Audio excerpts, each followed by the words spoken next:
Assalamualaikum warahmatullahi wabarakatuh. Halo semuanya, selamat datang kembali di channel kuliah-kuliahan. Di video kali ini teman-teman, kita akan membahas seputar bukti audit. Seperti apa penjelasannya? Mari kita simak bersama-sama. Nah, teman-teman, bukti audit ini adalah salah satu instrumen terpenting dalam proses audit.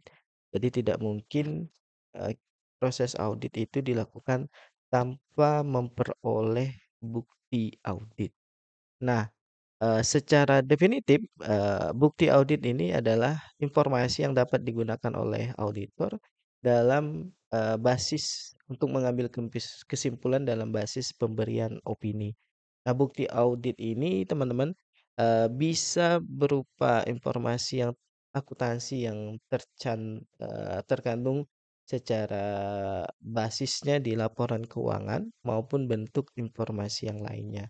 Jadi sederhananya, informasi ataupun bukti ini, bisa kita kategorikan ke dalam, informasi keuangan yang kita peroleh langsung dari laporan keuangan itu sendiri maupun, bukti atau informasi yang lain yang kita peroleh dari pihak lain. Nah, contohnya teman-teman, di sini dapat berupa catatan entry dari akuntansinya, baik, bukti pendukungnya.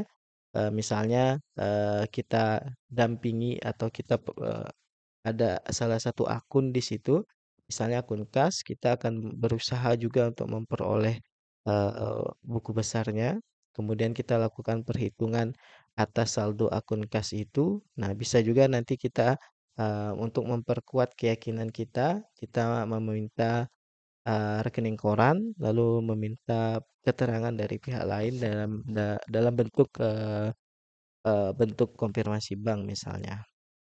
Nah, di sini, bukti lain yang bisa dapat kita peroleh adalah teman-teman, misalnya berupa transfer dana elektronik, faktur, kontrak, buku besar maupun buku pembantu, kemudian, entry jurnal penyesuaiannya atas laporan keuangan yang mungkin tidak tercermin dalam entry jurnal tersebut, teman-teman.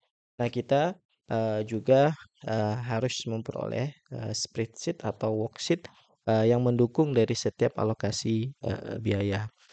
Nah, begini teman-teman pada dasarnya, dalam setiap akun yang ada dalam laporan keuangan, nah itu harus didukung oleh, bukti audit. Agar apa? Basis dalam pemberian opini kita itu, semakin, meyakinkan. Nah, di sini teman-teman, dalam bukti audit itu ada 2 kategorinya, yaitu bukti audit yang cukup dan bukti audit yang tepat. Nah, di sini menjadi tanggung jawab kita sebagai auditor untuk mendesain dan melaksanakan prosedur yang tepat agar apa? Nah, agar kita, memperoleh, keyakinan bahwa, "Oh, bukti ini sudah cukup. Oh, bukti ini sudah tepat." Nah, ketika menggunakan informasi yang dihasilkan oleh suatu entitas, maka kita harus mengevaluasi apakah informasi itu andal, apakah informasi yang diberikan itu sudah sesuai dengan tujuan kita atau relevan. Nah, dalam hal untuk memperoleh bukti audit itu juga teman-teman, itu harus diperhitungkan adalah tingkat akurasi dan kelengkapan informasinya. Nah, di situ kita juga harus mengevaluasi apakah informasi tersebut cukup tepat dan rinci untuk, memenuhi tujuan, auditor atau tujuan kita. Nah, begini contohnya teman-teman, ketika kita memperoleh di akun salah satu laporan keuangan ada akun kas namanya.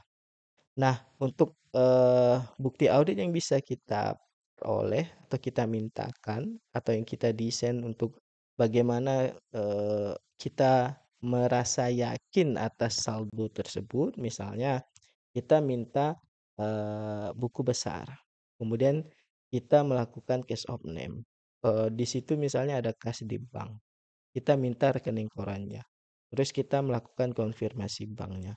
Lalu kita juga cek bagaimana tingkat akurasi dengan melakukan, rekalkulating. Nah, disitulah pada saat, step-step itu kita lakukan, nah itu sebenarnya proses bahwa kita sedang untuk memperoleh bukti itu bisa kita katakan cukup dan tepat. Nah, bukti audit ini teman-teman, dia memiliki sifat kumulatif, terutama diperoleh dari prosedur audit yang dilaksanakan selama proses audit. Nah, namun bukti audit ini teman-teman juga dapat mencakup informasi yang diperoleh melalui sumber lain. Misalnya dari periode yang lalu atau dengan periode audit tahun sebelumnya. Nah, di samping sumber lain tadi teman-teman yang berasal dari dalam maupun dari luar entitas, catatan akuntansi entitas merupakan sumber bukti audit yang penting. Maka itu berarti di situ kalau dalam proses audit berarti kita harus mendapatkan tuh laporan keuangan. Kita harus dapat buku besar, kita harus dapat kertas kerja. Nah, karena tadi basis pencatatan akuntansi itu adalah bukti audit yang penting. Nah, prosedur audit untuk memperoleh bukti yang dapat kita lakukan, misalnya kita dapat melakukan inspeksi, kita dapat melakukan observasi, kita dapat melakukan konfirmasi, kemudian kita juga bisa melakukan perhitungan kembali seperti yang saya jelaskan tadi. Kita dapat melakukan reformance atau pelaksanaan ulang dan prosedur analitis, serta seringkali kita juga bisa memadukan beberapa prosedur tambahan, eee, baik atas permintaan maupun misalnya berdasarkan keterangan yang kita peroleh dari manajemen. Misalnya terjadi perbedaan nih antara keterangan manajemen satu dan yang lainnya. Nah, kita bisa melakukan prosedur tambahan. Mari kita bahas satu-satu itu teman-teman. Apa yang dimaksud dengan inspeksi, observasi, konfirmasi, dan yang lainnya. Nah, di sini teman-teman saya mengacu pada SA 200 revisi 2001. Nah, di sini keyakinan memadai diperoleh ketika seorang auditor itu telah memperoleh bukti audit yang cukup dan tepat dalam rangka untuk menurunkan risiko audit sampai ke batas yang dapat atau di level yang dapat kita terima.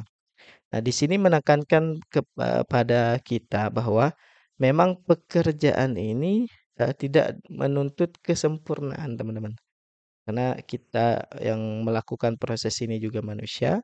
Nah, namun eh, levelnya itu harus dapat kita terima. Artinya kalau misalnya kita ranks penilaiannya antara 10 sampai 100, kita itu hanya boleh misalnya salah 10 atau salah 5 gitu, teman-teman. Nah, kecukupan dan ketepatan bukti audit ini saling berkaitan satu sama lain. Jadi kalau saya sederhanakan, kecukupan ini tentang kuantitas atau tentangnya banyaknya bukti audit. Sementara ketepatan ini tentang kualitas audit itu sendiri, kualitas dari bukti itu sendiri. Maksudnya, cukup itu kita bisa mengumpulkan banyak bukti baru kita bisa memperoleh keyakinan. Artinya, eee, buktinya itu tidak cukup hanya dengan satu. Nah, tapi kalau ketepatan, mungkin bukti yang kita peroleh jauh lebih sedikit, tapi itu strike that point, itu yang langsung kita butuhkan, misalnya begitu teman-teman. Misalnya contohnya begini teman-teman, ketika bicara tentang ketepatan, di situ ada salah satu transaksi misalnya biaya pembelian laptop.